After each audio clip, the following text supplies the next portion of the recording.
이 행성 전역에서 최상위 포식자들은 권력과 생존의 궁극적인 상징이다. 그들은 수천 년에 걸쳐 단련된 근육, 물리학의 한계를 뛰어넘는 속도, 전략적 사고, 그리고 거의 완벽한 협력 능력을 소유하고 있다. 하지만 역사상 모든 위대한 제국과 마찬가지로 권력의 왕좌는 영원히 지속되지 않는다. 태양이 땅을 재로 태우고 비가 그곳을 푸른 낙원으로 바꾸는 탄자니아의 세렝게티 야생지대에서 비공식적인 왕들은 새로운 도전에 직면하고 있다. 여러 세대에 걸쳐 그들은 발톱과 포효로 이 끝없는 들판을 지배해왔다. 하지만 이제 그 고대의 질서가 균열하기 시작하고 있다. 매일의 새벽은 생사를 건 싸움이다. 탄자니아의 야생은 피, 땀, 그리고 잔인한 지혜로 권력을 쟁취해야 하는 끝없는 전장이다. 세렝게티 초원에 어둠이 깔리고 새벽의 첫 햇살이 이슬 맺힌 풀잎에 닿기도 전에 대이동이 시작되었습니다. 200만 마리 이상의 누, 얼룩말, 가젤이 고대의 본능에 이끌려 푸른 초원과 마지막 남은 수원지를 찾아 북서쪽으로 위대한 여정을 시작했습니다.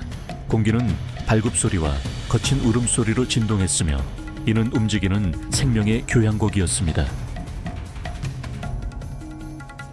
하지만 누렇게 시든 키 큰 풀들 사이에 몸을 숨긴 채 초원의 최상위 포식자인 사자는 조용히 기다리고 있었다. 사자는 전략과 인내의 달인이다. 그들은 기다리며 약점을 분석하고 공격할 적절한 순간을 선택한다. 노련한 여전사들인 암사자 3마리 무리는 새벽부터 버팔로 떼를 추적해왔다. 무리의 우두머리 사자는 팽팽한 근육을 가진 채 꼬리를 살짝 흔들어 신호를 보냈다. 그것은 거의 눈에 띄지 않는 신호였다.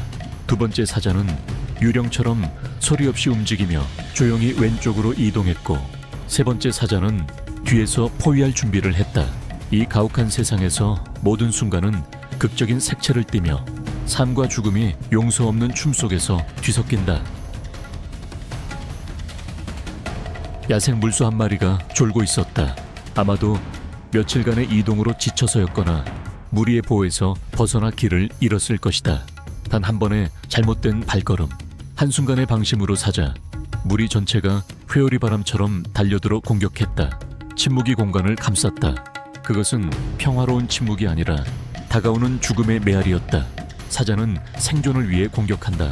슈퍼마켓이나 의료보험이 없는 세상에서 모든 식사는 피비린내, 나는 전투이다. 멀지 않은 곳에서 온순한 거인인 아프리카 코끼리들이 먹이를 찾아 메마른 땅을 조용히 지나갔습니다. 그들은 오래된 바오밥 나무 옆에 멈춰서서 상아와 코를 사용하여 단단한 나무 껍질을 벗겨내고 그 안에 있는 신선하고 수분이 많은 속살을 드러냈습니다. 마지막 남은 무릉덩이들은 모든 종에게 유일한 생명원이었습니다. 물이 고갈되면 시간과의 경쟁인 또 다른 혹독한 대이동이 다시 시작됩니다. 외로운 하마는 쨍쨍한 햇볕 아래에서 힘겹게 발걸음을 옮기며 희미한 물줄기에 대한 희망에 매달려 있었다. 다행히도 본능은 그를 이끌어 다른 하마 무리가 살고 있는 마르지 않는 강을 찾게 했다. 시원한 강물 아래에서 하마들은 제외했고 그들의 거대한 몸은 편안함에 잠겼다. 하지만 길 잃은 함에게 이것은 단순한 재탄생의 기회가 아니라 위험한 도전이기도 했다. 하마의 영역은 낯선 이가 쉽게 들어올 수 있는 곳이 아니었다. 그것이 천천히 다가오자 무리의 우두머리 중 하나인 전투의 상처로 가득한 거대한 수컷은 방해받는다고 느꼈다. 양측은 서로를 마주했고 전투가 벌어졌다. 강력한 공격과 서로를 물어뜯는 거대한 입들로 인해 물결이 격렬하게 일렁였다. 결국 길 잃은 하마는 지치고 부상당한 채 무리 우두머리의 힘을 견디지 못하고 고통 속에 후퇴할 수밖에 없었다.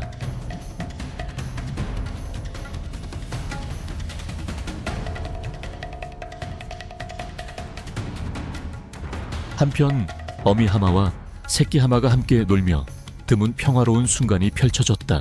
하루 종일 물에 몸을 담근 후 그들은 모래사장으로 올라와 따뜻한 황혼의 햇살을 쬐었다. 하지만 그 순간은 위협받고 있었다. 죽음을 싣고 떠다니는 통나무처럼 악어 한 마리가 조용히 다가왔고 그 발걸음마다 위협이 스며들어 있었다. 멀리서 사자, 무리의 날카로운 눈도 기회를 기다리며 지켜보고 있었다. 갑자기 악어가 튀어올라 날카로운 이빨로 아기 하마를 순식간에 덥석 물었다. 절망적인 비명이 울려 퍼졌고 어미 하마는 경하게 얼어붙었다. 모성 본능이 그녀를 뒤쫓아가 새끼를 되찾으려 애쓰게 했지만 모든 것이 너무 늦어버렸다.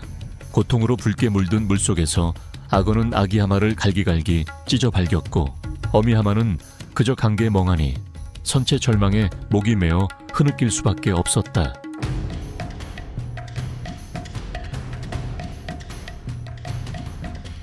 이 세상에서 아무도 당신의 눈물을 닦아주지 않습니다. 이것은 자연의 냉혹한 면이며 생존에는 나약함이 설 자리가 없는 곳입니다. 험준한 산맥과 광활한 평원 사이에서 수백만 마리의 동물들이 이동하지만 가장 큰 장애물은 아직 앞에 남아 있습니다.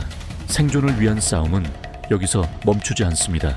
격렬한 강물과 도사리고 있는 악어들이 기다리고 있으며 삶과 죽음이 단 한 번의 운명적인 도약으로 갈리는 곳입니다. 악어는 흙탕물의 은밀한 사냥꾼입니다. 무섭고 인내심 있는 매복 포식자입니다. 악어는 완벽한 한 입을 기다리기 위해 몇 시간, 심지어 며칠 동안 미동도 없이 누워있을 수 있습니다. 3700pc에 달하는 악력으로 그들의 강력한 턱은 먹이의 뼈를 쉽게 으스러뜨릴 수 있습니다. 악어의 눈과 코는 머리 꼭대기에 위치해 있어 거의 완전히 물속에 몸을 숨긴 채 관찰할 수 있게 해줍니다. 그들은 2시간까지 숨을 참을 수 있으며 이는 공격할 완벽한 순간을 기다릴 수 있게 해주는 비범한 능력입니다.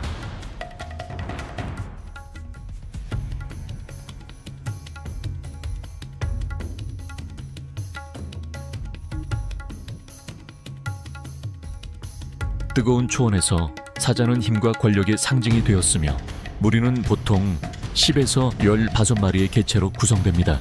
이 강력한 사자들은 한 마리 또는 몇 마리의 지배적인 수컷에 의해 이끌립니다. 사자의 몸은 강력한 근육으로 정말 인상적입니다. 사자의 갈기 색깔은 옅은 노란색부터 짙은 검은색까지 다양하며 그 두께는 건강과 전투력의 지표입니다. 짙은 갈기를 가진 사자들은 보통 더 강력하고 매력적이라고 여겨지며 영토 분쟁 전투에서 중요한 역할을 합니다. 다음으로 눈은 초원의 눈에 띄는 생물입니다. 매년 약 15,000전 마리가 대이동에 참여합니다. 그들은 악어와 같은 위험에도 불구하고 먹이를 찾기 위해 큰 강을 용감하게 건너갑니다. 이 이동은 생존 의지의 힘과 자연의 당열을 생생하게 보여주는 증거입니다.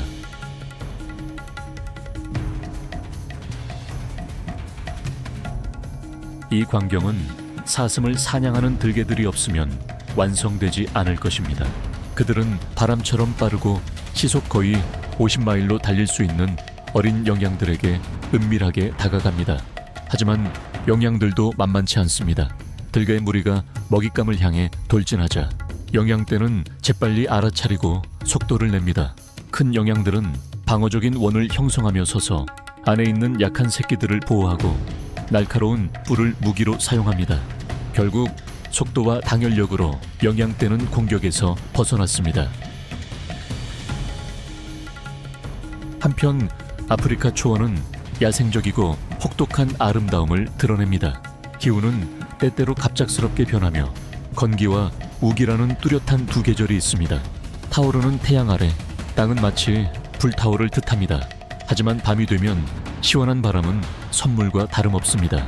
혹독한 시련에 맞서 식물과 동물 모두 끈질기게 적응해야 합니다. 각 동물은 희귀한 물을 찾아야 합니다. 사자들의 눈은 갈망과 치명적인 집중력으로 가득 차 먹잇감에서 결코 떨어지지 않았습니다. 영양과 얼룩말 무리가 모이기 시작했고 모든 움직임에서 경계심이 분명하게 드러났습니다. 갑자기 하늘은 검은 구름으로 어두워졌습니다. 그들이 초원 깊숙이 들어갈 때 기린들은 우아하게 움직였습니다. 특유의 긴 목으로 그들은 가장 높은 아카시아 나무까지에 쉽게 닿을 수 있었습니다. 양쪽에 있는 눈은 넓은 시야를 제공하여 항상 위험을 인지할 수 있게 해주었습니다. 그들은 매일 약 75파운드의 잎을 섭취합니다. 스스로를 방어해야 할 때 기린은 강력한 다리를 사용하여 사자에게도 치명적일 수 있는 발차기를 날립니다. 사자 무리에서 암컷은 사냥에 있어 주요한 역할을 합니다.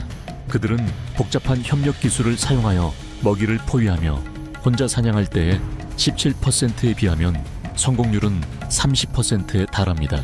이러한 능력은 그들이 자신보다 몇 배나 큰 먹이, 예를 들어 물소와 같은 먹이를 쓰러뜨릴 수 있게 합니다. 사자는 주로 밤이나 새벽에 사냥하며 인간보다 6배나 뛰어난 예리한 야간 시력을 활용합니다. 먹이를 잡으면 일부는 그 자리에서 바로 먹고 나머지는 나누어 먹기 위해 굴로 가져갑니다. 사자는 최고의 사냥꾼일 뿐만 아니라 가족애와 규율을 상징하기도 합니다. 맹렬한 외모 아래에는 엄격한 사회 구조가 있습니다.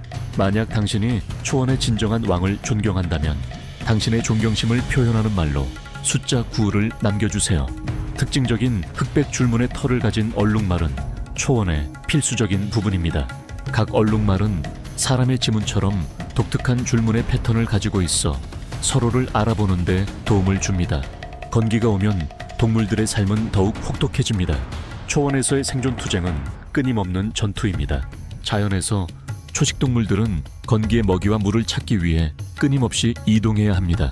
코끼리 무리는 물을 찾기 위해서만 1000마일이나 멀리 이동할 수 있습니다. 힘이 없거나 너무 늙고 약한 코끼리들은 뒤에 남겨지는데 이는 가슴 아프지만 무리 전체의 생존을 위해 필요한 결정입니다.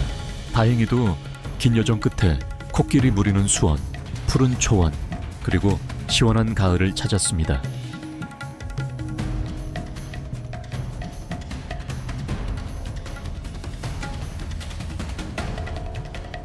초원 생태계는 아름다운 풍경일 뿐만 아니라 놀라운 적응력을 보여줍니다. 하이에나와 같은 육식 동물은 사체가 있는 곳에 이끌릴 뿐만 아니라 힘과 날카로운 이빨을 사용하여 뼈를 부셔버립니다. 그들은 한 끼 식사에 최대 15kg의 고기를 섭취할 수 있습니다. 독수리가 하늘을 맴돌 때 그들은 최대 3마일 떨어진 거리에서도 신선한 사체를 감지할 수 있습니다. 그들은 큰 무리를 지어 모여 자신의 차례를 기다립니다. 독수리 한 마리는 한 끼 식사에 최대 1kg의 고기를 섭취할 수 있습니다. 독수리의 존재는 환경을 정화하고 생태 균형을 유지하며 질병 확산을 막는 데 중요한 역할을 한다. 하이에나가 배불리 먹고 난 후 독수리는 시체에 다가가 남은 살점을 찢어 먹는다. 뼈 조각들은 흙과 섞여 나무 뿌리와 꽃들에게 영양분을 공급한다. 이 모든 것은 자연의 힘을 증명하며 모든 생명체 사이의 시간을 초월한 연결을 보여준다.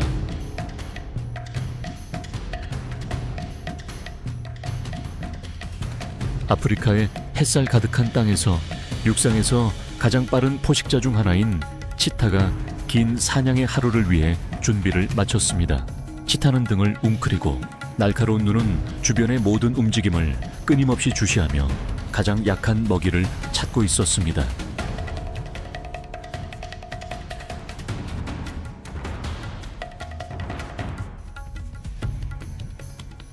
첫 햇살이 비추자 코끼리 툴라는 넓은 초원을 가로질러 걸어갔습니다.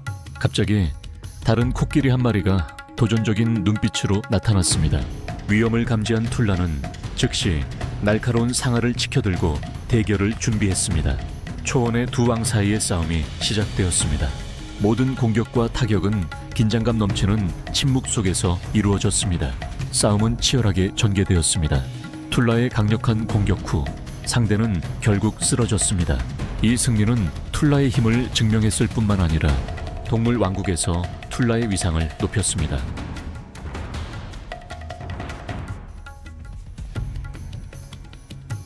광활한 초원 한가운데에서 코끼리 떼는 아름다운 그림처럼 움직입니다.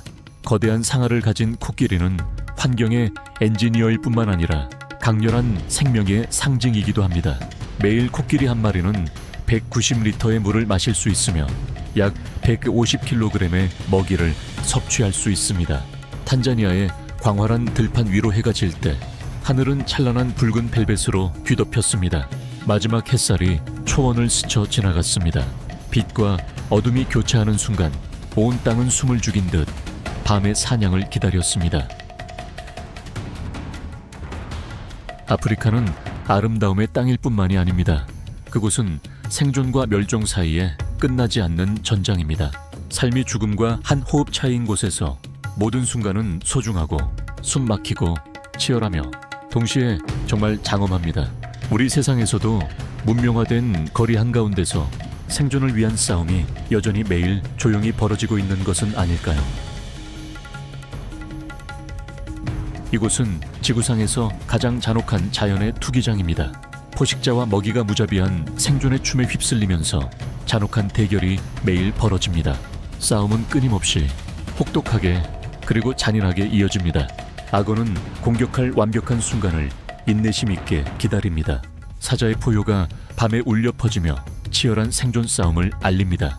고속 추격전, 치명적인 공격, 그리고 복잡한 전략이 누가 승리하고 누가 쓰러질지를 결정합니다. 어둠 속에 숨어있는 가장 무서운 생명체들과 맞설 준비가 되셨나요? 이곳에는 나약함이 설 자리가 없습니다. 가장 강한 자만이 살아남을 수 있습니다.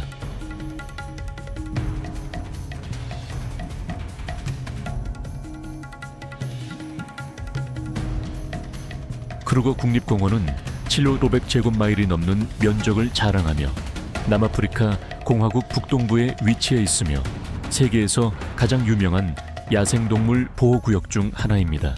이곳은 울창한 숲에서 습지에 이르기까지 다양한 생태계를 자랑하며 1,500종 이상의 식물, 500종의 조류, 그리고 대륙의 빅5인 사자, 코끼리, 표범, 버팔로, 코뿔소를 포함합니다. 크루거는 야생동물의 성지가 되었습니다. 건기가 닥치면 어떤 종도 안전하지 않다. 건조한 공기와 바람은 땅을 더욱 갈라지게 할 뿐이다. 동물무리는 마지막 남은 수원지에 강제로 모여야만 한다. 격렬한 충돌이 울려 퍼질 때 긴장감으로 인해 공기는 마치 얼어붙는 듯하다. 하지만 승리는 영광만을 가져다 주는 것이 아니라 포식자들의 발톱으로부터 무리를 보호해야 하는 책임감도 동반한다. 누가 일어서서 무리 전체의 운명을 짊어질 것인가?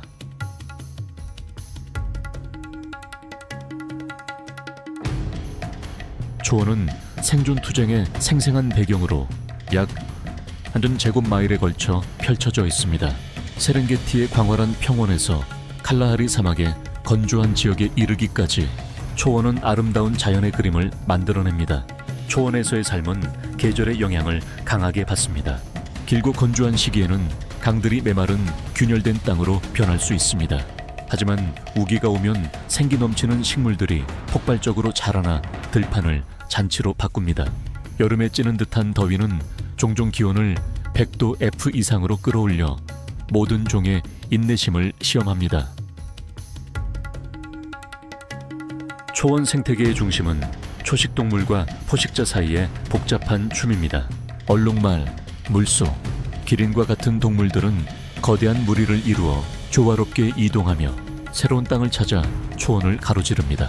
이러한 이동 여정은 종종 수백 마일에 걸쳐 이어지며 계절별 자원의 가용성에 의해 촉진됩니다. 무리 동물의 이동은 포식자들에게 기회와 도전을 가져다 줍니다.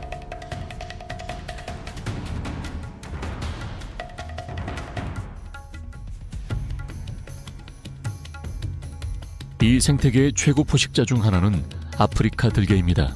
수백만 년의 진화를 거쳐 그들은 지구력과 완벽한 협력의 상징이 되었습니다. 들개의 마르고 근육질인 몸은 민첩성과 지구력을 위해 설계되었습니다. 들개의 무리는 한 쌍의 우두머리 개가 이끄는 고도로 조직된 그룹으로 사냥합니다. 그들의 사냥 방식에 있어서의 긴밀한 협력은 생존의 비결 중 하나입니다. 들개는 순수한 힘뿐만 아니라 협력과 합의에도 의존합니다. 그들의 리더십 모델은 상호 존중을 기반으로 구축됩니다. 사냥을 시작하기 전에 들개는 흥미로운 형태의 의사소통에 참여합니다. 그들의 가장 주목할 만한 행동 중 하나는 재채기인데 이는 사냥 시간과 장소에 대해 투표하는 방식으로 사용됩니다. 그 결과 들개는 85%에 달하는 매우 인상적인 성공률을 보입니다. 무리 내 각 구성원은 특정한 역할을 가지고 있습니다. 들개는 주로 영양과 얼룩말과 같은 중대형 초식동물을 사냥합니다. 그들은 힘보다는 지구력에 더 많이 의존합니다. 성공적인 사냥 후 들개들은 어린 개체, 부상당했거나 약한 개체를 포함하여 무리 전체와 먹이를 공유함으로써 놀라운 사회적 행동을 보여줍니다.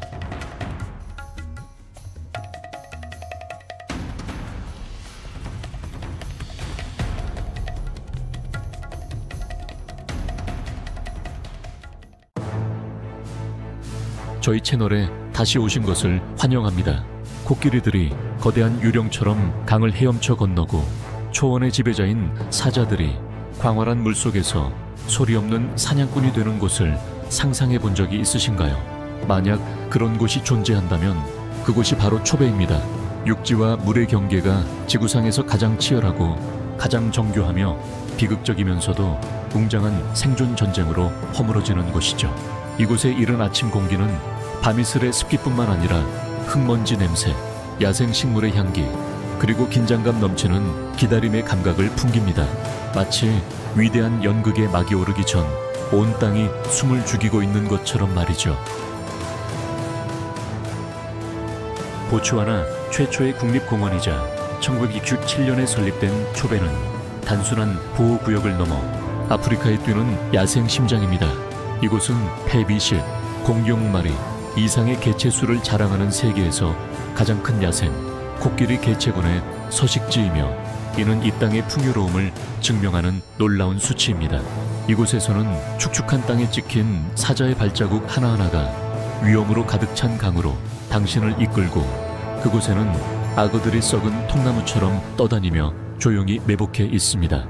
그리고 자연의 모든 숨결은 포식자와 먹이 모두에 공존하는 심장 박동을 품고 있습니다. 이 놀라운 여정을 놓치지 마세요. 저희와 함께 초배를 탐험하세요. 그곳은 생명이 그 모든 아름다움과 잔혹함 속에서 매 순간 펼쳐지는 곳입니다.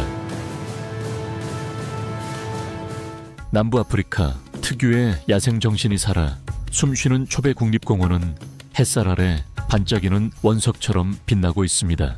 보츠와나 북부에 위치한 초배는 약 1,700 평방마일에 걸쳐 펼쳐져 있으며 보츠와나, 나미비아, 잠비아, 짐바브웨 네 국가의 국경이 만나는 독특한 4개의 코너, 지역의 생태학적 심장 역할을 하고 있습니다.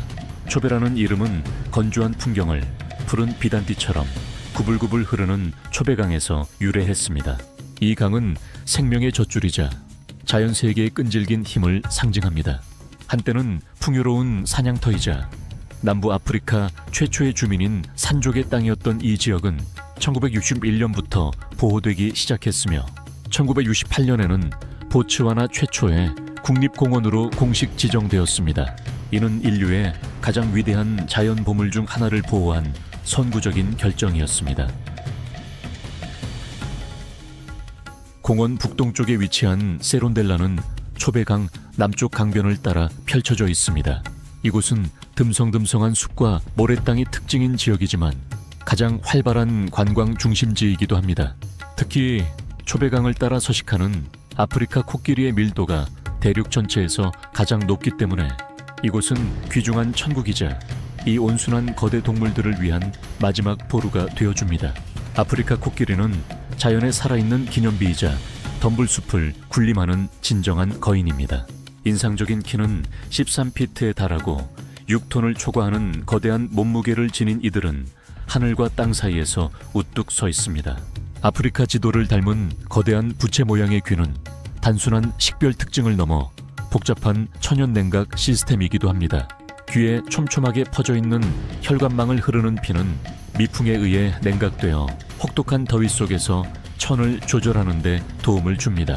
코와 위십술이 합쳐진 형태인 경이로운 코는 4,000개 이상의 개별 근육 다발로 이루어져 있으며 놀라운 다용도 도구입니다.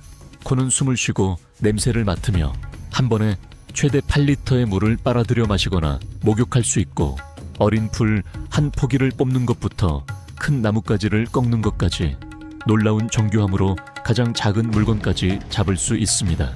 사실상 길게 늘어난 앞니인 긴 상아는 방어 무기이며 마른 강바닥에서 물을 파거나 영양가 풍부한 나무 껍질을 벗겨내는 귀중한 도구입니다. 아프리카 전역에 남아있는 약 4,725천마리의 코끼리 중 보츠와나는 가장 큰 개체군을 보유하고 있으며 세론델라는 이 왕국의 심장부이자 대체 불가능한 요새입니다.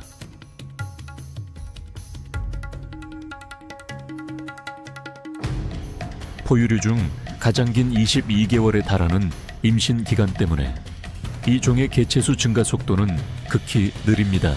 따라서 초배 지역의 개체군이 왕성하게 성장하고 있음에도 불구하고 국제자연보전연맹은 여전히 이들을 전 세계적으로 취약종으로 분류하고 있습니다. 60에서 70년에 이르는 긴 수명은 이 야생 환경과의 깊은 유대감을 반영하며 이는 도전과 지혜로 가득 찬 긴 삶입니다.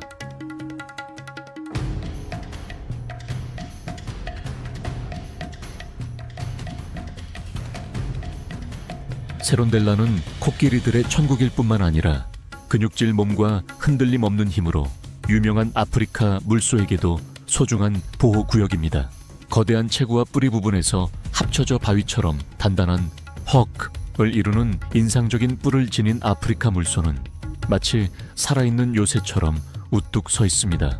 이들은 검은 죽음이라 불리며 예측 불가능한 맹렬함의 상징으로 여겨지지만 그 겉모습 뒤에는 풍부하고 복잡한 사회생활이 숨어 있습니다. 1,000마리 이상에 달하는 거대한 무리가 초원을 가로질러 걷고 요동치는 강물처럼 이동하며 경험 많은 암컷들의 리더십 아래 체계적으로 움직입니다. 육중한 몸에도 불구하고 이들은 뛰어난 수영선수여서 먹이를 찾아 깊은 강을 쉽게 건너갑니다. 물에 대한 의존도가 절대적이어서 매일 물을 마셔야 합니다. 이 때문에 항상 흐르는 초배강을 품고 있는 세론델라는 이들의 생존에 없어서는 안 될 대체 불가능한 장소가 됩니다.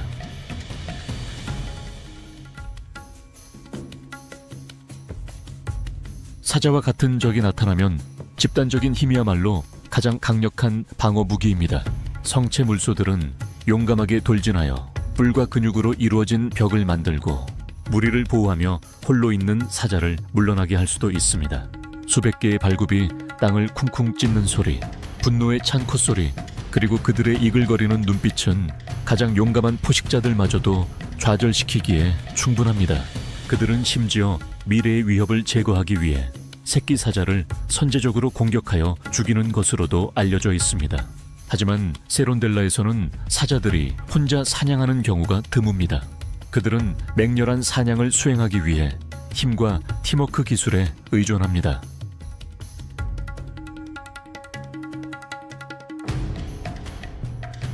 여기 각 사자 무리는 광대한 영역을 차지하고 있습니다. 근육질의 수컷 사자들은 두꺼운 갈기가 특징인데 이는 힘과 건강의 상징입니다. 갈기가 어두울수록 수컷은 더 강하고 암컷에게 더 매력적입니다.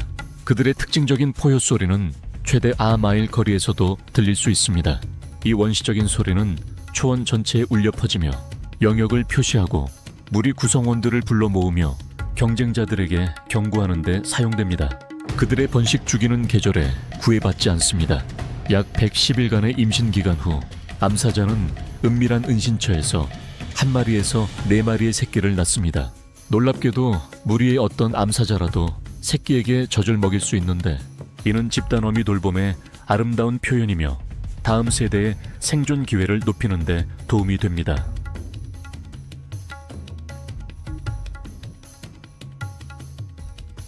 다른 대형 고양이와 동물들과는 달리 사자는 긴밀한 사회 구조로 유명합니다. 보통 혈연 관계로 묶여있는 암사자들은 사냥 작전의 중추입니다.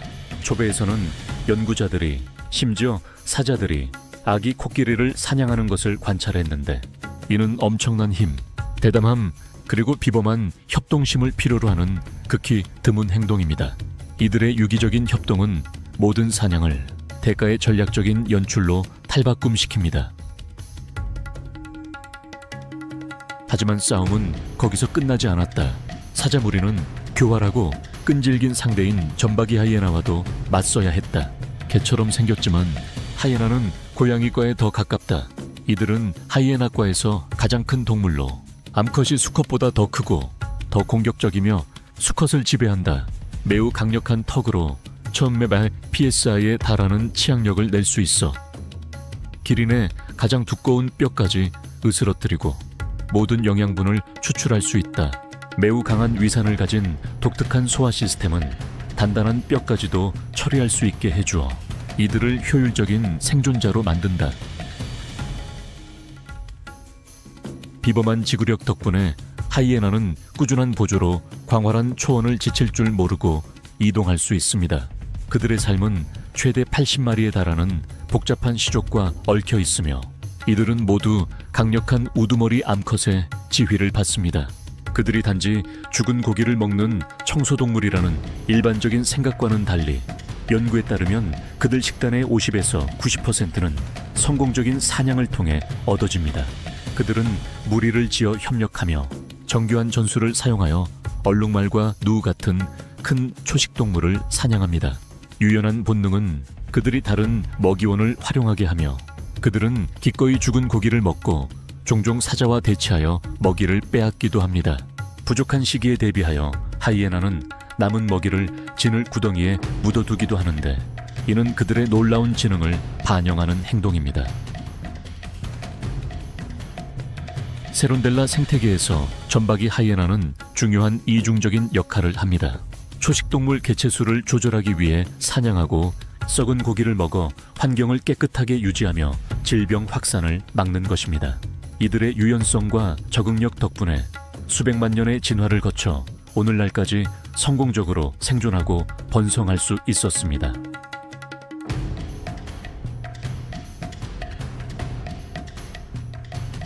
하늘에는 자연의 또 다른 청소부들이 유유히 떠다닙니다. 그들 중에는 검은 회색 깃털과 엄숙한 모습을 한 마라부 황새가 위험 있는 자태로 우뚝 서서 장의사라는 별명으로 불립니다. 키는 5피트에 달하고 날개폭은 거의 미피트에 이르는 마라부 황사에는 세계에서 가장 큰 날아다니는 육상 조류 중 하나입니다. 그들의 강력한 날개는 뜨거운 상승 기류를 타고 날아오를 때 거대한 몸집을 쉽게 지탱해 줍니다. 틀림없는 특징은 벌거벗은 분홍색 머리와 목입니다. 이는 동물의 사체에 머리를 파묻을 때 오염 위험을 최소화하는 훌륭한 생물학적 적응입니다. 세론델라 지역에서 마라부 황사에는 효율적인 청소부 역할을 하며 질병 확산을 막는 데 기여합니다. 사체 외에도 그들은 다재다능한 사냥꾼으로 물고기, 개구리, 곤충은 물론 어린 홍학 같은 새끼 새들까지 사냥합니다.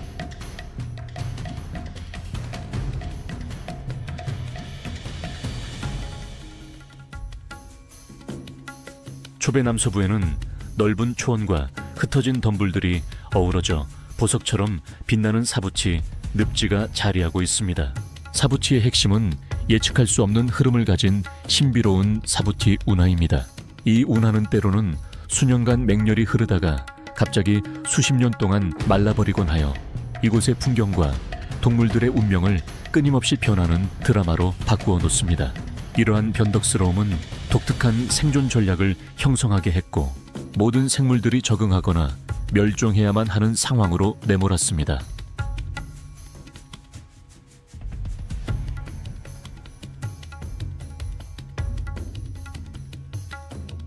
새벽 안개 속 웅장한 아프리카 물수리 한 마리가 높이 날아오르고 그 울음소리는 온 공간에 울려 퍼져 이 야생의 땅에 살아있는 상징이 됩니다.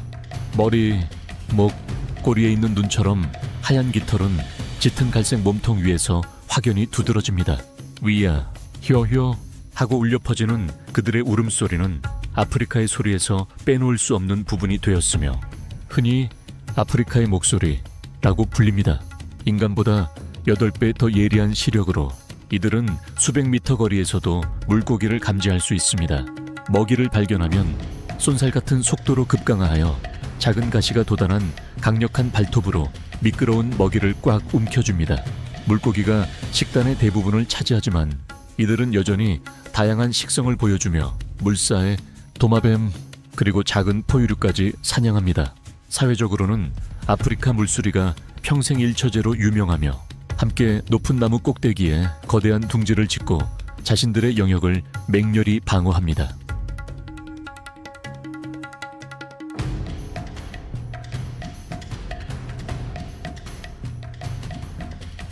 주변에는 앙골라 기린들이 살아 움직이는 이동 요새처럼 모습을 드러냅니다.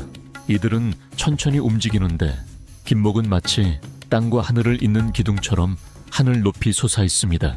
사부티 풍경 속에서는 기린 무리들이 종종 작고 유연한 사회 집단으로 모여듭니다.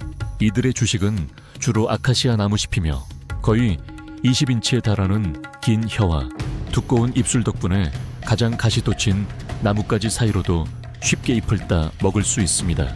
이들의 움직임은 풍경을 변화시키는 데 도움을 주는데 나뭇가지들을 쳐내어 햇빛이 땅으로 내려올 수 있게 하고 다른 많은 동물들을 위한 길을 만들어줍니다. 보존 노력 덕분에 앙골라 기린 개체수는 상당한 회복세를 보였지만 서식지 손실과 밀렵으로 인한 심각한 위협에 여전히 직면해 있습니다.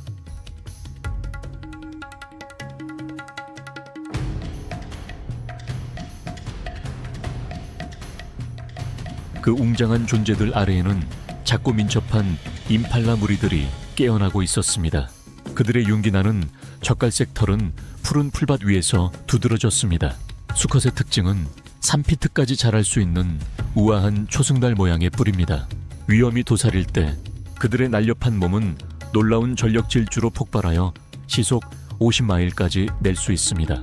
그들은 종종 갑자기 공중으로 뛰어오르는데 이는 에너지를 과시하는 행동이자 무리 전체에 대한 경고 신호이기도 합니다. 임팔라의 사회생활은 복잡하며 수컷 독신 무리들과 새끼를 동반한 암컷 무리들로 이루어져 있습니다. 그러나 번식기가 되면 성체 수컷들은 영역을 설정하고 콧김을 뿜고 으르렁거리는 소리를 내며 암컷을 유혹하고 경쟁자들과 치열하게 경쟁합니다.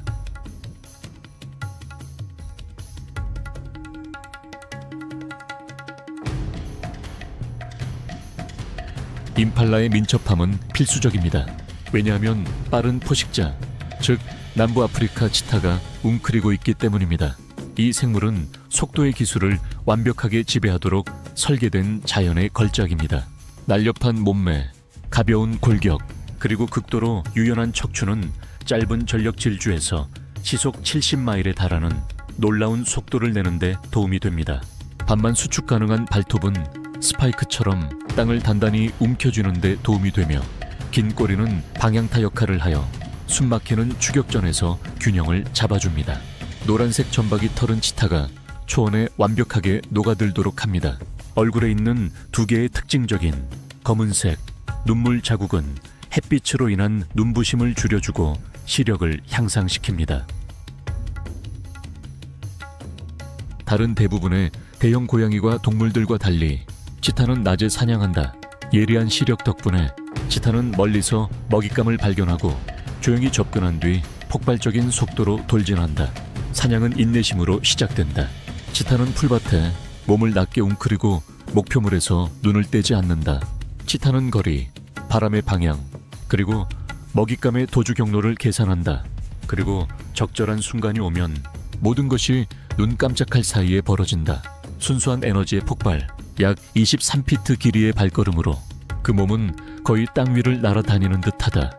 하지만 경주는 사냥으로 끝나지 않는다. 치타는 사자나 하이에나 같은 더 큰 포식자들이 전리품을 빼앗아가는 것을 막기 위해 빨리 먹어야 한다. 치타의 사회적 행동 또한 독특하다. 대부분의 암컷 치타는 홀로 생활하지만 수컷 치타는 보통 형제들로 이루어진 동맹을 결성하여 함께 영역을 보호하고 더 효율적으로 사냥한다. 하지만 치타의 개체수는 급격히 감소하여 야생에는 약 갸비 17마리의 성체만이 남아있다. 이들의 보존 상태는 취약으로 분류되며 이는 전 세계적인 보존 노력에 대한 긴급한 경고이다. 치타가 전력 질주하는 모습을 볼 때마다 경이로움을 느끼시나요? 모든 근육이 단 하나의 목표를 위해 동원되는 그 순간은 자연에서 가장 장엄한 광경 중 하나입니다. 만약 그렇다면 아래에 당신의 감정을 공유해 주세요. 자연은 그것에 공감하는 사람들이 있을 때야 비로소 진정으로 살아 숨 쉬게 됩니다. 못지않은 우아함을 지닌 코리오투티는 아프리카에서 가장 무거운 나는 새이자 보츠와나의 국조로 침착하고 위험 있는 태도로 움직입니다. 인상적인 크기에도 불구하고 이들은 대부분의 삶을 땅 위에서 보내며 초원을 느긋하게 걸어 다닙니다. 그 얼룩덜룩한 회갈색 깃털은 완벽한 위장 역할을 하여 초원과 완벽하게 어우러지게 해줍니다. 기회주의적인 잡식성 동물로서 이들은 곤충, 작은 파충류를 사냥하며 씨앗과 과일도 먹습니다. 이 새가 섭취하는 대부분의 물은 주로 음식에서 흡수되는데 이는 건조한 환경에서 영리한 생존 전략입니다.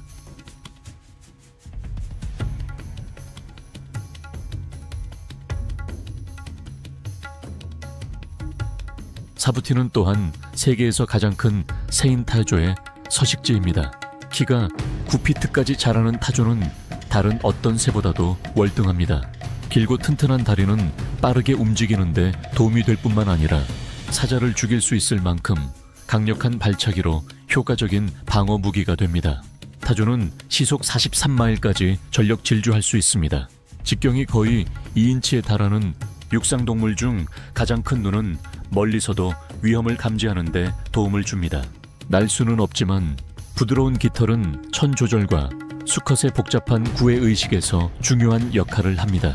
주로 식물을 먹지만 곤충을 잡는 것을 주저하지 않으며 음식에서 수분을 흡수함으로써 직접 물을 마시지 않고도 오랫동안 생존할 수 있습니다.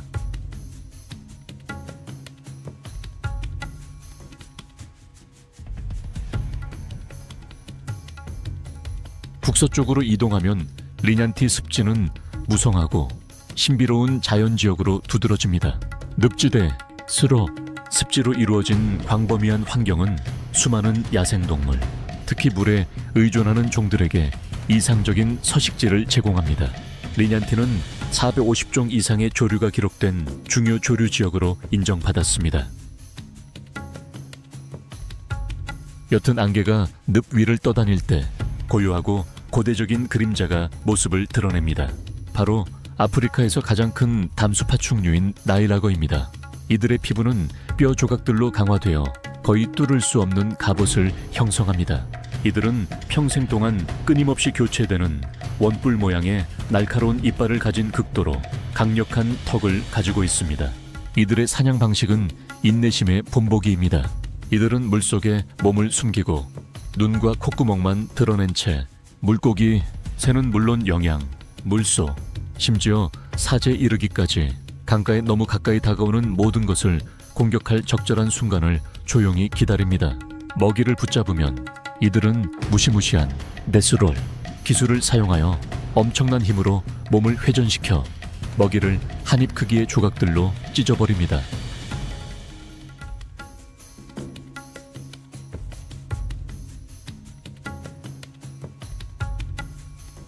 이 습지 지역에는 코끼리와 콧불소 다음으로 세 번째로 큰 반수생, 육상동물인 하마도 서식합니다. 이들의 피부는 두껍고 햇빛의 극도로 민감하여 지속적인 수분 공급이 필요합니다.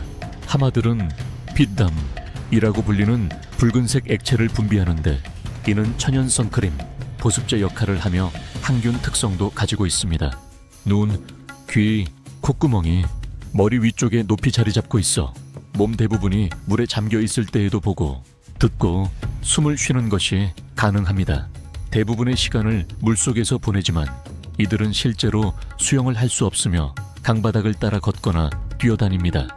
하마들은 지배적인 수컷 한 마리가 이끄는 무리를 지어 생활하며 자신의 영역을 보호하기 위해 맹렬한 싸움에 뛰어들 준비가 되어 있습니다. 낮에는 시원함을 유지하기 위해 물속에 몸을 담그고 해질 역해만 풀을 뜯기 위해 육지로 올라옵니다. 집단 생활로 눈에 띄는 또 다른 종은 아프리카 들개로 당열과 효율성의 상징입니다. 한 무리는 보통 30마리 가까이 되는 구성원으로 이루어져 있으며 지배적인 한 쌍의 암수 개체가 이끌고 있습니다. 이들의 특별한 점은 놀라운 이타심입니다. 무리 전체가 새끼들을 함께 돌보고 굴에 남아있는 개체들을 위해 부분적으로 소화된 먹이를 가져다주며 부상당하거나 늙고 약해진 구성원들을 돕습니다. 이들의 사냥 전략은 동물 왕국에서 가장 성공적인 방법 중 하나로 여겨집니다. 이들은 빠른 속도로 움직이며 유기적으로 협력하고 먹잇감이 지칠 때까지 끈질기게 추격합니다. 이들은 삑삑거리는 소리와 날카로운 휘파람 소리로 소통하며 공격을 완벽하게 조율합니다. 놀라운 협력과 지구력 덕분에 이들은 최대 80%의 사냥 성공률을 자랑합니다. 하지만 이들의 운명은 심각한 위협에 처해 있습니다. 아프리카 들개는 멸종 위기종으로 분류되었는데 작은 규모로 흩어져 있는 개체군이 집게로부터 전염되는 질병과 인간과의 갈등에 매우 취약하기 때문입니다.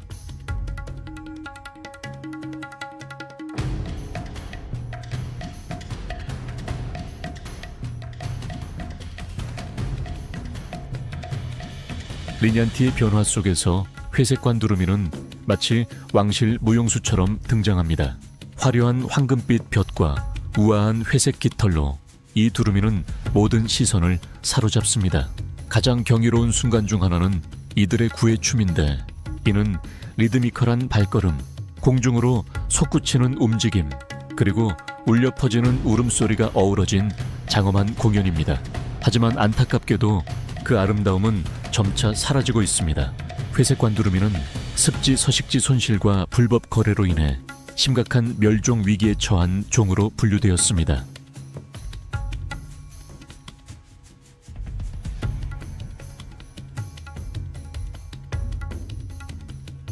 건조한 숲과 점차 사라져가는 호수들 사이에서 아프리카 표범의 모습이 드러난다.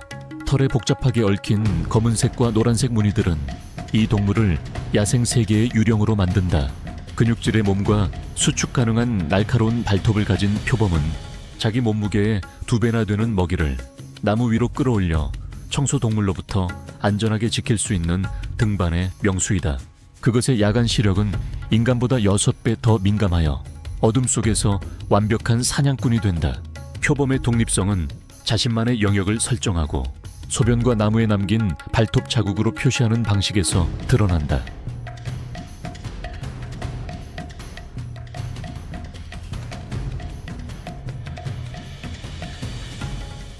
조용한 포식자들 외에도 흰콧불소의 강인한 모습은 생존의 풍경에 희귀한 한 조각을 더합니다.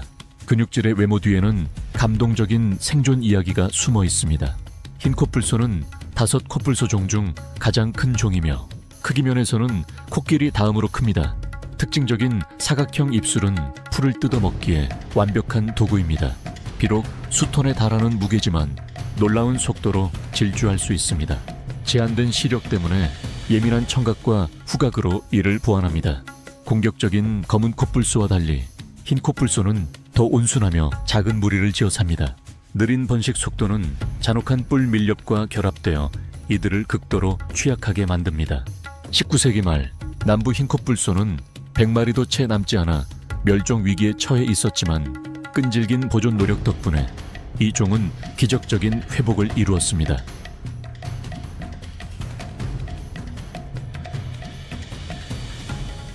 그 평화로운 리듬 속에서 세계에서 가장 큰 영양종인 일런드 영양들이 조용히 움직입니다. 거대한 몸집에도 불구하고 그들은 정지 상태에서 8피트 높이까지 뛸 수 있는 놀라운 점프의 명수입니다.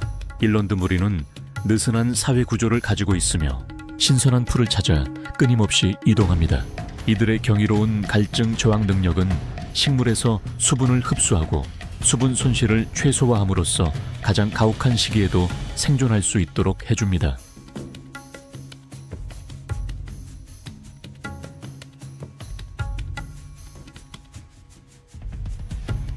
나가사의 옅어지는 금빛 풍경 속에서 갑자기 흑백 줄무늬가 모습을 드러냈다.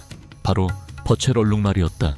사람의 눈에는 그들의 털가죽이 두드러져 보일지 모르지만 초원의 아른거리는 빛 아래에서는 이 줄무늬들이 오히려 개체의 윤곽을 흐리게 하는 역할을 한다.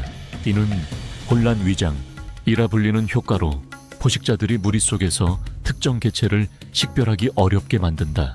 최신 연구는 더 나아가 줄무늬 털가죽이 채채파리 같은 해로운 곤충들의 영향을 줄이는 데 기여한다는 사실을 밝혀냈다. 버첼 얼룩말은 매우 끈끈한 사회체계를 유지한다. 이들은 우두머리 수컷 한 마리가 이끄는 하렘이라 불리는 소규모 가족 집단으로 살아간다. 건기가 찾아오면 이 가족 집단들은 남아있는 몇 안 되는 물웅덩이 주변으로 모여들어 더 큰 무리를 형성한다. 이들은 물에 크게 의존하며 수원지에서 좀처럼 멀리 벗어나지 않는다.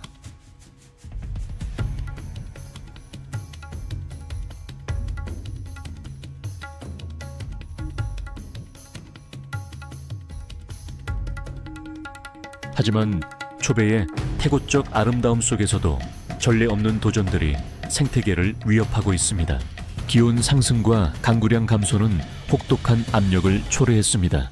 습지는 점차 말라가고 있으며 야생동물들은 더 멀리 이동할 수밖에 없게 되면서 인간과의 충돌 위험을 높이고 있습니다. 이와 함께 밀렵의 증가 또한 심각한 수준입니다. 2023년 10월부터 2024년 7월까지 105마리의 코끼리 사체가 발견되었는데 이는 충격적인 수치입니다. 2019년에 사냥이 합법화된 것 또한 코끼리 무리의 사회적 구조를 파괴했으며 그 결과 인간과 코끼리 간의 충돌 사례가 점점 늘고 있습니다. 하지만 그 암울한 그림 속에서도 희망의 빗줄기는 여전히 남아 있습니다. 국제적인 협력 덕분에 현대적인 야생동물 법의학센터가 보츠완에 설립되었습니다. 이 센터는 유전자 염기서열 분석 및 동위원소 분석과 같은 최첨단 DNA 분석 기술을 사용하여 불법 야생동물 제품의 출처를 추적하고 범죄 조직을 적발합니다. 하지만 초배는 혼자 싸울 수 없습니다. 이곳의 구원은 우리 각자의 마음속에 있는 각성에 달려 있습니다. 우리는 창조물의 수호자이지 무책임한 지배자가 아닙니다.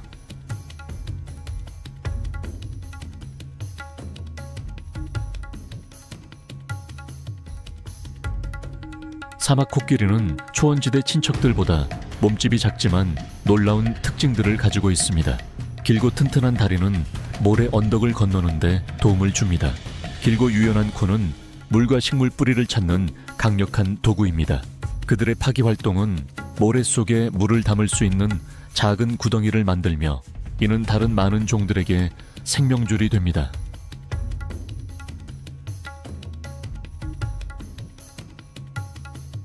코끼리 무리가 이동하자 아프리카 타조들이 나타났다. 비록 날 수는 없지만 근육질의 다리 덕분에 타조들은 뛰어난 지구력을 자랑한다. 그들은 먹이를 찾아 매일 수십 마일을 이동할 수 있다. 그들의 경계심은 생존의 열쇠이다. 강력한 울음소리가 울려 퍼지자 교활한 하이에나들이 모습을 드러냈고 타조 무리는 일제히 속도를 높이며 치열한 추격전이 시작되었다.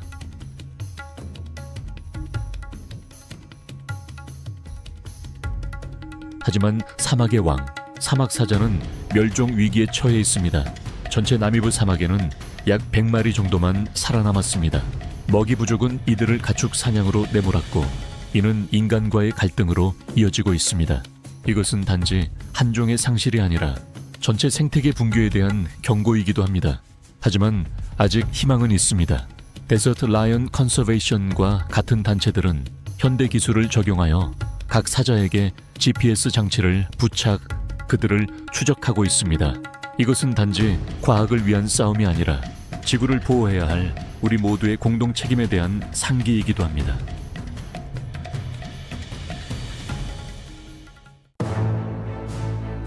첫 햇살이 어둠을 가르고 들어올 때 야생세계는 잠에서 깨어납니다. 이곳은 모든 생명체가 가장 혹독한 시련을 겪어야 하는 곳입니다. 키 큰 풀밭과 휘몰아치는 흙먼지 속에서 사냥꾼과 먹잇감은 함께 생존의 교향곡을 연주합니다. 이곳의 침묵은 결코 평화를 의미하지 않습니다. 그것은 단지 피비린내 나는 폭풍 전의 고요일 뿐입니다. 단 한 번의 시선, 한 번의 잘못된 발걸음만으로도 삶과 죽음 사이의 미묘한 경계는 즉시 사라질 것입니다. 힘이 유일한 법칙인 곳에서 인내는 치명적인 무기가 된다. 모든 전투, 모든 추격은 결코 사라지지 않는 원초적인 본능의 증거이다. 그리고 밤이 내리면 가장 강인한 자들만이 다음 새벽을 볼 권리를 얻는다.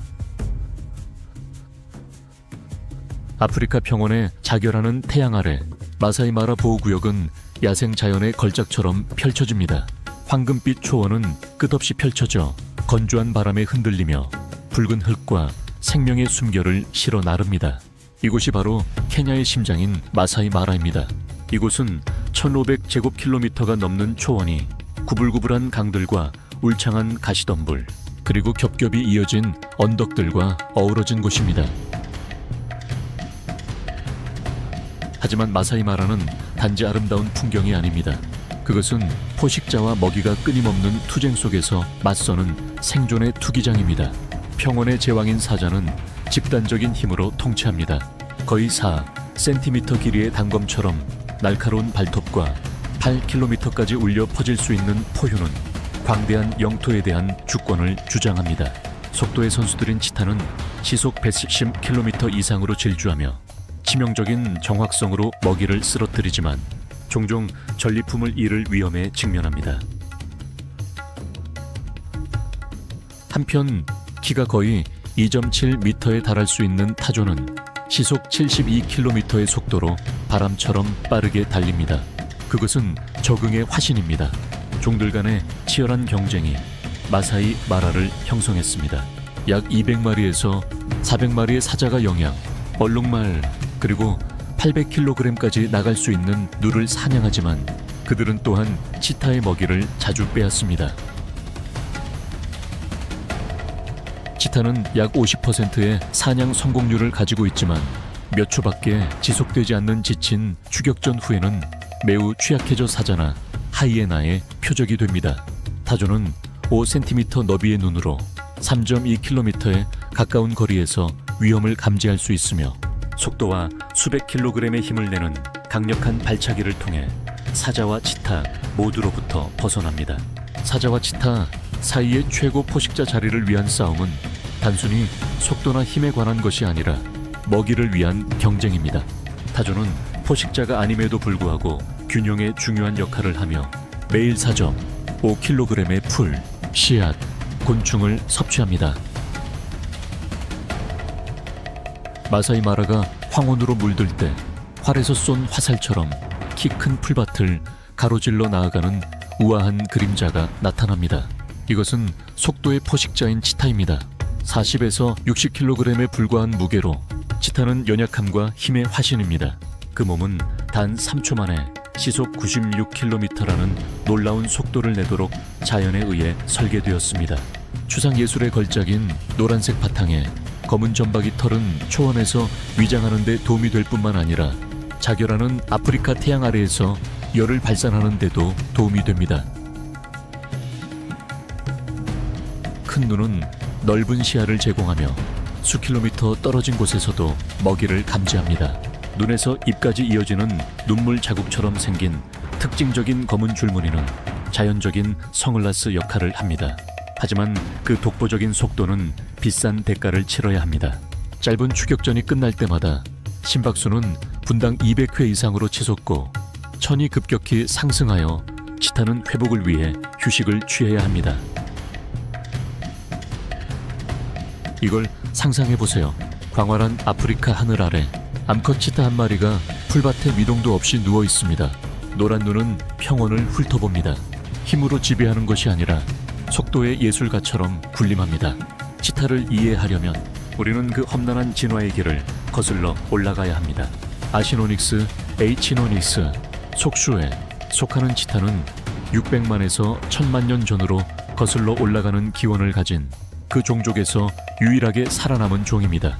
거대한 아시노닉스, 파르디넨시스, 에이시노닉스, 파르디넨시스와 같은 그 조상들은 플라이스토세 시대에 유럽과 아시아 전역을 배회했습니다. 화석은 적응에 대한 이야기를 들려줍니다. 가장 빠른 존재가 되는 것은 고독한 정점입니다. 치타의 혈통은 수천 년에 걸쳐 이어져 온 가느다란 실과 같으며 고대 사건들로 인해 거의 끊어질 뻔했습니다. 그것은 살아남았지만 대가가 따랐습니다. 오늘날 모든 치타는 거의 다른 치타들의 거울상과 같으며 유전자 속에 멸종 위기의 그림자를 품고 있습니다. 연약한 걸작이 영혼의 벼랑 끝에서 달리고 있습니다. 이것은 현대 치타를 질병에 취약하게 만들며 높은 비정상, 정자 비율과 사육 번식에 어려움을 겪게 합니다. 치타의 몸은 이러한 진화 과정의 증거입니다. 몸 길이는 1.1에서 1.5m이며 꼬리 길이는 60에서 80cm입니다. 유연한 척추는 각 발걸음에 최대 80cm를 더해 치타가 스프링처럼 몸을 뻗을 수 있게 하여 최대 7m에 달하는 보폭을 가능하게 합니다. 작고 가벼운 두개골과 확장된 비강은 빠른 공기 흐름을 보장하며 더 큰 심장과 폐는 산소를 효율적으로 펌프질합니다. 온도가 40도C를 초과할 수 있는 마사이 마을에서 각 반점의 너비가 2.5에서 5cm인 검은 반점 무늬 털은 열을 분산시키고 완벽한 위장 능력을 제공합니다. 치타는 사자처럼 무리의 힘에 의존하지 않고 인내심, 전략, 그리고 폭발적인 속도에 의존하는 고독한 전사들입니다. 마사이 마르에서 그들은 주로 낮에 사냥하며 한낮의 더위와 야행성 포식자를 피하기 위해 이른 아침이나 늦은 오후를 목표로 합니다. 그들의 먹이에는 톰승아젤, 임팔라, 누 또는 어린 얼룩말이 포함됩니다. 이 민첩한 목표물들은 치타의 시속 96에서 115km 속도와는 비교할 수 없습니다. 사냥은 긴장감 넘치는 정적 속에서 시작되었다. 한 치타가 키 큰 풀 속에 몸을 숨기고 그 눈은 평원 전체를 훑으며 먹이의 모든 움직임을 계산했다. 그 후 운명적인 순간, 그것은 13m/제곱초의 가속도로 앞으로 폭발적으로 돌진했는데 이는 경주마보다도 빨랐다. 50%의 성공률로 다른 많은 포식자보다 높지만 실패는 종종 먹이의 갑작스러운 방향 전환에서 비롯되어 치타의 균형을 위협한다.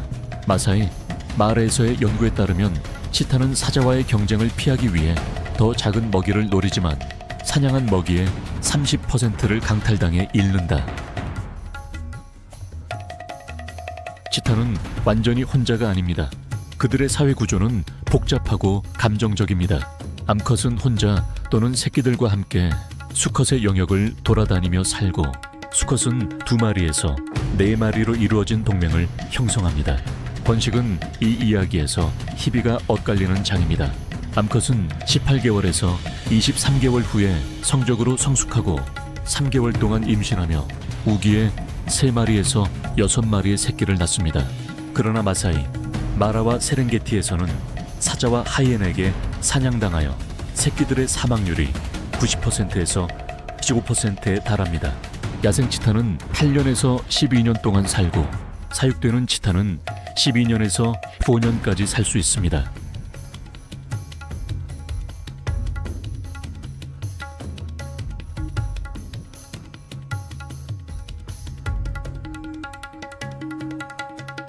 치타가 우아함과 속도의 화신이라면 사자 판테라려는 거친 근육, 무리의 당혈력, 그리고 평원 전체에 울려 퍼지는 포효로 생태계를 지배하는 최고의 힘을 구현한 존재입니다. 마사이 마르, 새벽에 첫 햇살이 비칠 때 사자는 위험에 생생한 초상화처럼 나타납니다. 수컷은 150kg에서 250kg까지 나가고 암컷은 더 가벼워 20kg에서 뱃선 80kg까지 나가는데 이는 호랑이 다음으로 세계에서 가장 큰 고양이과 동물 중 하나로 분류됩니다. 수컷의 두꺼운 갈기는 40cm에 달하며 성숙의 상징일 뿐만 아니라 힘의 상징이며 영역 다툼 전투에서 목을 보호합니다. 면도날처럼 날카로운 거의 4cm 길이의 발톱은 살을 꿰뚫고 반면에 단검처럼 날카로운 7.5cm 길이의 송곳니는 치명적인 일격을 가합니다. 사자는 수백만 년의 진화를 통해 예리하게 다듬어진 감각을 가지고 있습니다. 그들의 야간 시력은 인간보다 16배 더 민감하여 거의 완전한 어둠 속에서도 먹이를 감지하는 데 도움을 줍니다. 이 뛰어난 능력은 망막 뒤에 있는 타페툼 루시덤이라고 불리는 거울과 같은 조직층에서 비롯됩니다. 이 층은 빛을 수용체 세포를 통해 다시 반사하여 어둠 속에서 볼 수 있는 두 번째 기회를 제공합니다. 이것은 또한 빛이 비칠 때 눈이 밝게 빛나는 현상의 원인이 되며 그들의 눈을 궁극적인 야간 사냥 도구로 만듭니다. 하지만 사자의 진정한 힘은 발톱이나 이빨로 측정되는 것이 아니라 그 목소리로 측정됩니다. 그것은 초원 그 자체에 영혼이 불어넣어진 소리입니다. 으르렁거리는 소리는 단순한 부름이 아니라 이곳이 자신의 왕국임을 선언하며 평원 전체에 울려 퍼지는 선포입니다. 기본적으로 그들은 귀중한 에너지를 너무 많이 소모하지 않고도 광대한 영토를 소리로 지배할 수 있습니다. 속도에 의존하는 고독한 치타와 달리 사자는 5마리에서 15마리, 드물게 큰 무리에서는 때로는 30마리까지 무리를 지어 살고 사냥합니다. 암컷이 훈련된 군대처럼 협력하여 사냥을 주도하며 수컷은 영토와 새끼를 보호합니다. 사자의 힘을 이해하려면 우리는 사자의 진화 여정을 탐구해야 합니다. 현대 사자는 판테라 속에 속하며 약 1.8에서 200만 년 전에 나타났습니다. 판테라 포실리스 판테라, 포시리스와 같은 사자의 조상은 270kg까지 나가는 더 큰 고양이과 동물이었으며 유럽과 아프리카를 배회했습니다. 시간이 흐르면서 사자는 평원에서의 삶에 적응했습니다. 탄자니아 올두바이 협곡의 화석은 사자가 100만 년 이상 아프리카를 지배했으며 오늘날과 매우 유사한 신체를 가졌음을 보여줍니다. 사자의 신체는 힘과 지구력의 걸작입니다. 치타와는 달리 가슴 근육과 단단히 연결된 사자의 더 큰 쇄골은 강력한 발톱 공격을 가능하게 합니다. 넓은 두개골과 턱 근육은 최대 450kg의 무는 힘을 만들어내며 이는 물소뼈를 부술 수 있을 만큼 충분합니다. 사자의 혀는 날카로운 가시로 덮여 있어 뼈에서 살을 발라내는 데 도움을 줍니다. 수사자의 갈기는 보호할 뿐만 아니라 암컷에게는 활력을 알리고 경쟁자들에게는 위협을 나타내며 영역 다툼 중 물린 상처를 흡수하여 부상을 최소화합니다. 마사이 마라 위로 해가 높이 떴을 때 초원은 사자의 장엄한 사냥을 위한 무대가 됩니다. 속도로 더 작은 먹이를 노리는 치타와 달리 사자는 더 크고 위협적인 먹이를 쫓습니다. 사자의 사냥은 정확성과 협동의 치명적인 춤입니다. 키 큰 풀의 보호 아래 무리 전체는 침묵 속에 움직이며 먹이를 포위하기 위해 작은 그룹으로 나뉩니다. 30에서 60m 거리에서 그들은 공격하여 탈출 경로를 차단합니다. 일부는 먹이의 등에 뛰어올라 발톱을 깊숙이 받고 다른 일부는 목이나 주둥이를 노려 기도를 조여 질식시킵니다. 물소의 경우 먹이가 저항하면 싸움은 몇 시간 동안 지속될 수 있습니다. 하지만 무리의 끈기와 팀워크는 대개 승리합니다. 그룹 사냥은 30%의 성공률을 가져옵니다.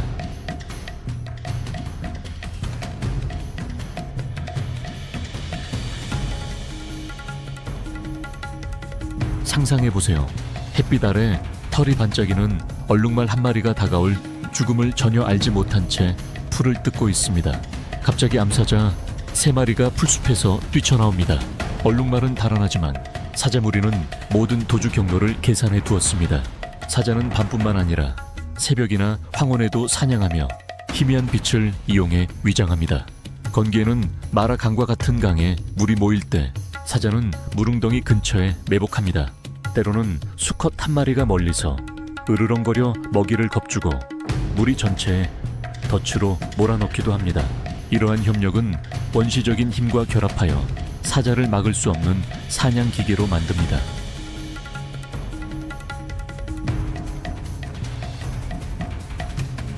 사자는 모든 고양이과 동물 중에서 가장 사회성이 높은 종으로 복잡하고 감정적인 무리 구조를 가지고 있습니다. 한 무리는 보통 혈연 관계가 있는 암컷들, 지배적인 수컷들, 그리고 그들의 새끼들로 구성됩니다. 그들의 유대감은 특별한 도구인 가시돋친 혀의 도움을 받아 털 고르기를 통해서도 나타납니다.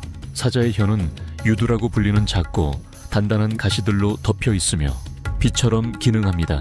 이것은 뼈에서 살을 발라내는 데 도움이 될 뿐만 아니라 털을 깨끗하게 하고 무리 내의 사회적 관계를 강화하는 완벽한 도구입니다.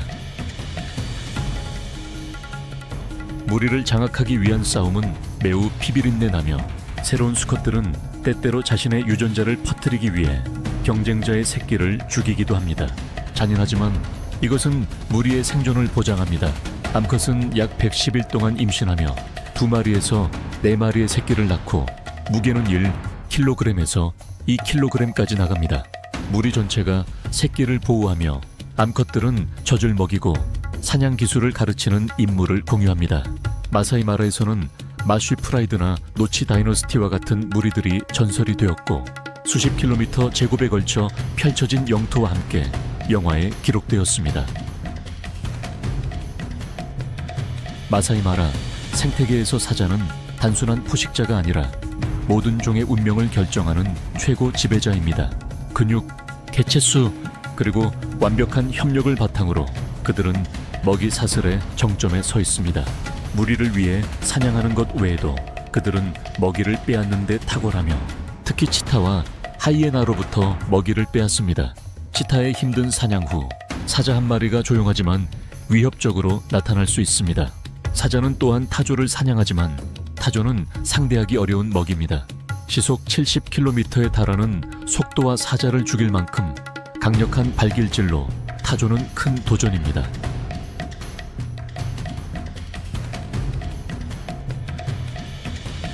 사자의 생태학적 역할은 사냥을 넘어섭니다.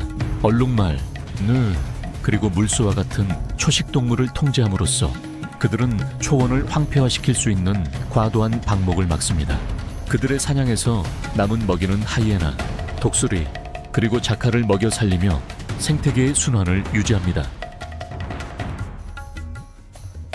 치타와 사자의 먹이 중에서 타조는 속도, 방어력, 높은 경계심을 결합하여 두 포식자 모두를 안전한 거리에 두는 위협적인 상대로 두드러집니다. 키가 거의 2.7m에 달하고 무게는 100에서 160kg에 이르며 타조는 세계에서 가장 큰 날지 못하는 새입니다. 하지만 타조의 진정한 생존 무기는 속도와 힘입니다. 타조는 시속 70km라는 놀라운 속도를 낼 수 있으며 짧은 단거리 경주에서는 치타와 거의 비슷하고 보폭은 미터에 달합니다. 톰승아젤과 같은 작은 먹이와는 달리 타조는 근육질 다리 덕분에 강력한 방어 능력을 가지고 있으며 사자를 죽이거나 치타의 뼈를 부러뜨릴 만큼 강력한 발차기를 날릴 수 있습니다. 지름 5cm의 눈은 360도 시야를 제공하며 3km 이상 떨어진 곳에서도 포식자를 감지합니다. 예민한 후각과 청각은 이들의 빠른 반응을 더욱 돕습니다. 5마리에서 50마리 사이의 작은 무리를 지어 생활하며 때로는 이동 중에 50마리까지 늘어나기도 하는 타조는 효과적인 경고망을 형성합니다. 1.4kg까지 나가는 타조알은 포식자들에게 매력적인 목표물이지만 어미타조들은 둥지를 맹렬히 보호합니다. 치타에게 타조는 도전적이면서도 유혹적인 먹잇감이며 특히 어린 개체나 고립된 개체는 더욱 그렇습니다. 뛰어난 속도를 가진 치타는 추격전에서 유리하며 특히 평평한 지형에서는 더욱 그렇습니다.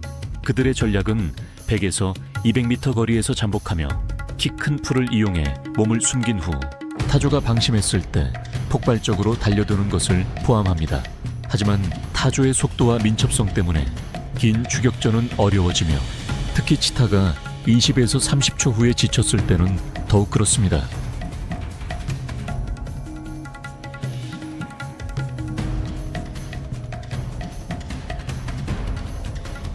사자는 집단적인 힘으로 타조에게 다른 방식으로 접근합니다.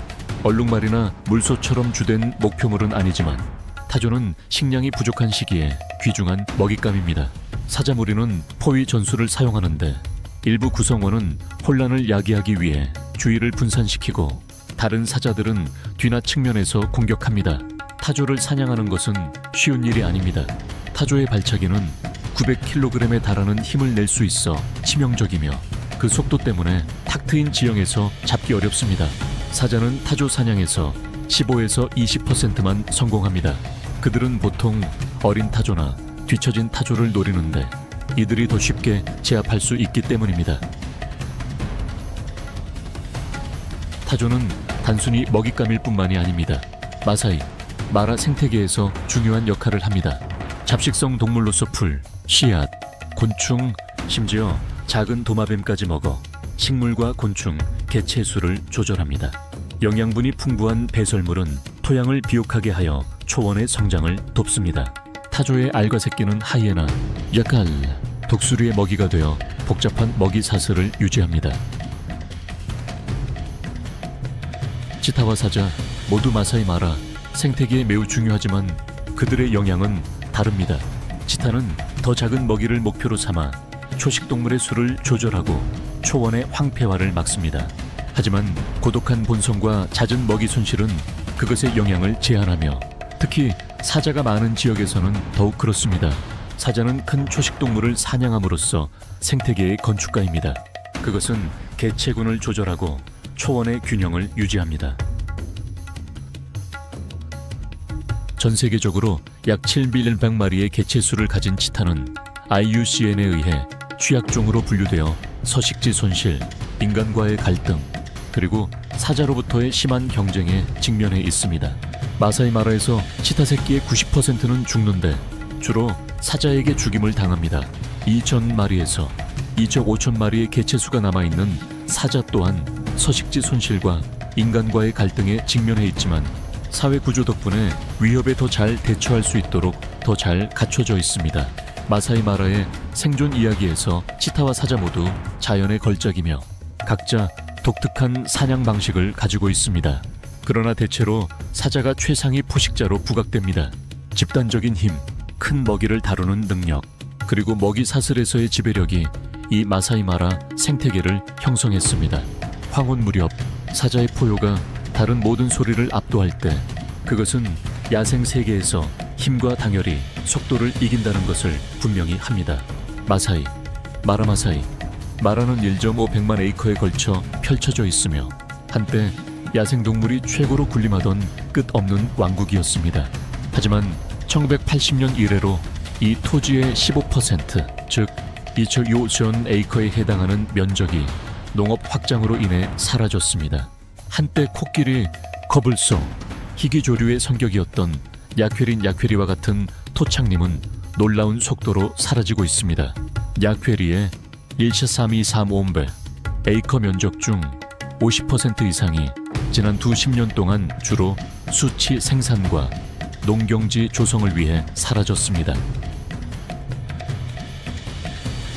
이러한 어려움 속에서도 마사이 마라의 자연유산을 보호하기 위한 놀라운 노력이 진행되고 있습니다. 마사이 마라 국립보호구역은 삼림벌채와 밀렵에 맞서기 위해 현대 기술을 사용하는 데 선구적인 역할을 해왔습니다. 2020년 이래로 드론 감시는 산림 손실을 50% 감소시켰으며 수만 에이커의 땅이 농경지로 전환되는 것을 막았습니다. 세계 야생동물 기금 WWF과 마라, 코끼리 프로젝트와 같은 국제 단체들은 중요한 역할을 합니다. GPS 기술을 사용하여 보종아들은 수백 마리의 코끼리와 콧불소에게 추적 목걸이를 부착했습니다. 마사이, 마라의 영혼인 마사이족은 보존 노력의 중심에 있습니다. 전통적인 가축 사육을 뒤로하고 많은 공동체들이 자연에 해를 끼치지 않으면서 지속 가능한 수입을 제공하는 생태 관광으로 전환했습니다. 대표적인 예는 라이언 가디언즈 프로그램으로 한때 사자 사냥을 성인식으로 여겼던 젊은 마사이, 전사들이 이제는 그들의 전통적인 추적 기술을 사용하여 사자를 보호합니다. 그들은 사자를 추적하고 공동체에 경고하며 갈등을 예방하여 옛 적들을 초원의 왕좌를 위한 가장 헌신적인 수호자로 변화시킵니다. 마라노스 보호구역과 같은 지역사회에서 관리하는 보호구역들은 마사이 토지 소유주들에게 그들의 땅을 야생동물을 위해 보존하도록 돈을 지불합니다.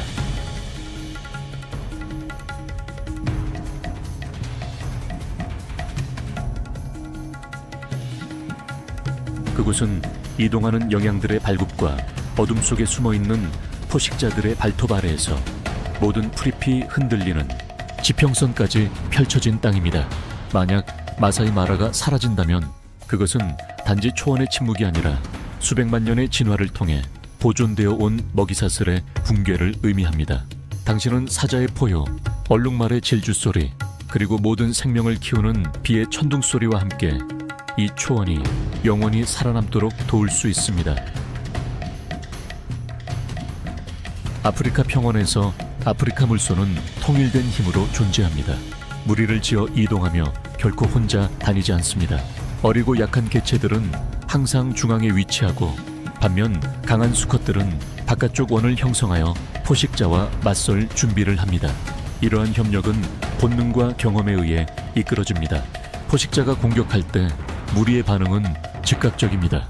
전체 무리는 뿔을 바깥쪽으로 향하게 하여 촘촘한 원을 형성합니다. 이 살아있는 벽은 뚫기 매우 어렵습니다. 아프리카 물소는 여러 가지 방식으로 생태계를 형성합니다. 풀밭을 다듬어 유지하고 큰 포식자들에게 먹이를 제공합니다.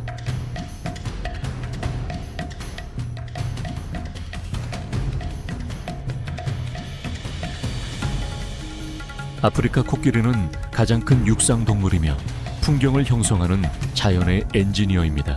그들은 나무를 쓰러뜨리고 덤불을 해치고 길을 냅니다.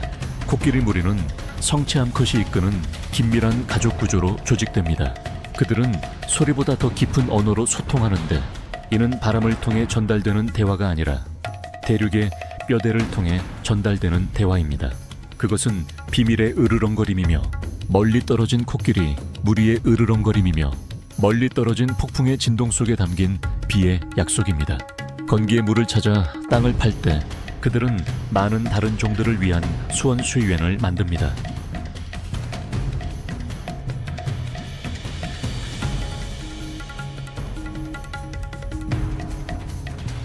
넓게 펼쳐진 초원에서 기리는 특별한 키 덕분에 대부분의 다른 초식동물은 닿을 수 없는 나무 꼭대기에 닿을 수 있어 눈에 띕니다. 이러한 이점은 그들이 포식자를 훨씬 더 일찍 발견하는 데 도움이 됩니다. 하지만 이러한 이점에는 명백한 약점이 따릅니다. 물을 마실 때 기리는 앞다리를 벌리고 몸을 낮춰야 합니다. 이렇게 균형을 잃은 자세에서는 사자나 악어에게 쉬운 목표가 됩니다. 이를 보완하기 위해 기리는 속도와 뒷다리에서 나오는 강력한 발차기에 의존합니다.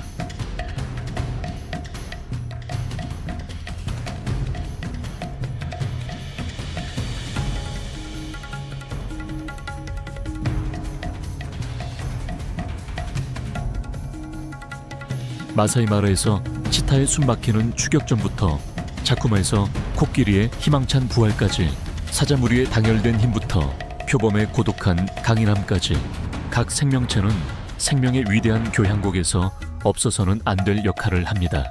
그들의 이야기는 강자와 약자에 대한 것만이 아니라 섬세한 균형에 대한 것이며, 자연 세계의 복잡한 테피스트리를 엮어낸 보이지 않는 연결에 대한 것입니다. 어둠이 초원에 드리워지기 시작할 때 사자의 포효는 이곳이 혹독한 생존 법칙 위에 세워졌지만 영광으로 가득 찬 자신의 왕국임을 다시 한번 확인시켜줍니다. 그리고 그 울림 속에서 우리는 하나의 상기를 듣습니다. 이 야생 세계의 존재가 당연한 것이 아니라는 것을요. 그것은 우리가 보호해야 할 책임이 있는 소중한 유산이자 연약한 생명의 그물망입니다. 왜냐하면 초원의 침묵 속에서, 질주하는 말발굽 소리 속에서, 그리고 포식자의 눈빛 속에서 우리는 자연의 아름다움뿐만 아니라 우리 자신의 일부를 보게 되기 때문입니다.